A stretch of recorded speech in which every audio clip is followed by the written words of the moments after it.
What's going on, everybody? It's me, Jason from Buy, Build, Sell, your Los Angeles contractor and developer. And today we are on another demo project. So we are looking at our project here in Pacific Palisades. It's a 2-bedroom, 1-bath, 1,300 square feet on a 7,000 square foot lot. And what we're doing right now is we're prepping for demo. So we're going through, we're gonna meet with the tree guy, we're gonna meet with Ed, who's gonna be the project manager on this job, and we're just gonna go through a lot of the technical difficulties that we might be facing during construction, going through it, making sure that we're prepared for whatever might come up. I'll go through those conversations with you.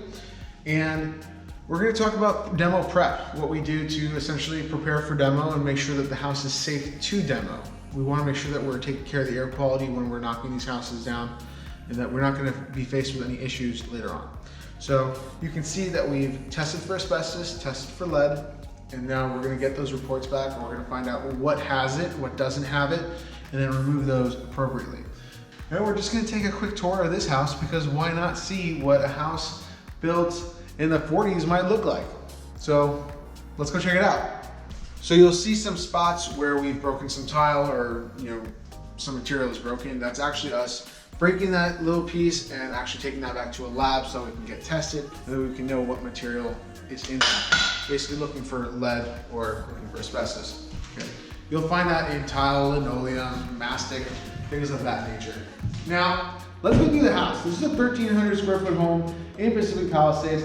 If you know the area, it's a pretty luxurious area. So if you can go back in history with me, that's my favorite part of all this. It's kind of imagining what these homes were like back in the day and kind of thinking through like what was going on. I mean, you can see here, we have shiplap on the walls that have what look like termite routed out, sections. It's kind of pretty crazy. So they must have used actual old wood that gave them that look. They must have then treated it to eradicate the termites and then installed it here. It's pretty interesting that this was a finish that they thought was going to be really cool. Kind of just looking at that, seeing that. You have like this exposed beam right here. You have wood details on the ceiling. Now this is like the thing everyone hates. Whenever a remodel is going on and like we have a fireplace like this is the worst thing in the world because this is so hard to demo. It's like trying to remove a rock from the wall. So what people normally do is they actually just fur out, they'll maybe like chip it down and then they'll build a new wall in front of it to face it so they don't have to deal with the demolition of that. You can see here, I mean, this whole entire room is completely cladded.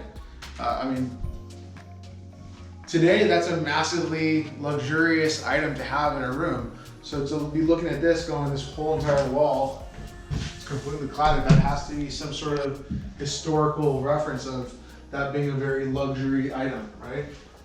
We'd be looking at built-in cabinetry, and a Jack and Jill bathroom, essentially, is what this looks like. This is the master, and this is a cool detail if you actually turn around. So we were talking about how the whole entire room is completely cladded. Look at this. Even though I will be honest and tell you that this is pretty ugly, at least in my opinion, the idea behind it is really nice. They literally have this wall completely cladded, and these doors are kind of hidden, right? They're hidden in this space, and that's pretty cool.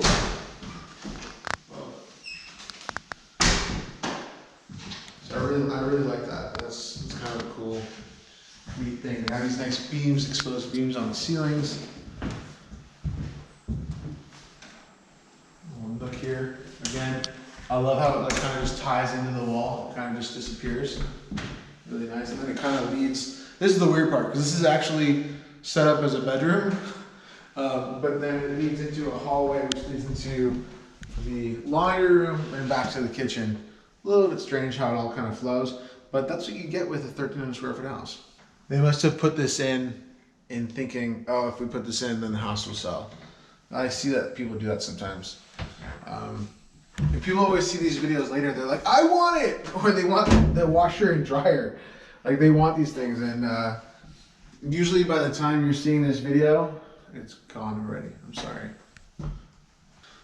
Leave a comment down below. Let me know what you think of the house. What's your favorite detail? I kind of want to know. Maybe it's that kitchen. Maybe it's that white veneer on top of the Viking stove, or it's the really interesting lighting fixtures, or